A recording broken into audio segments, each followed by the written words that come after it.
কৰি আছে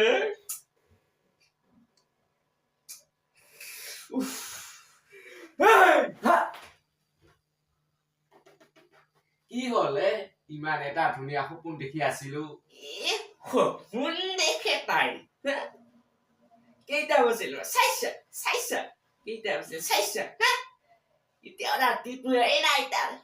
ইমান দেৰিকৈ শুই থাকিব লাগে সপোন দেখে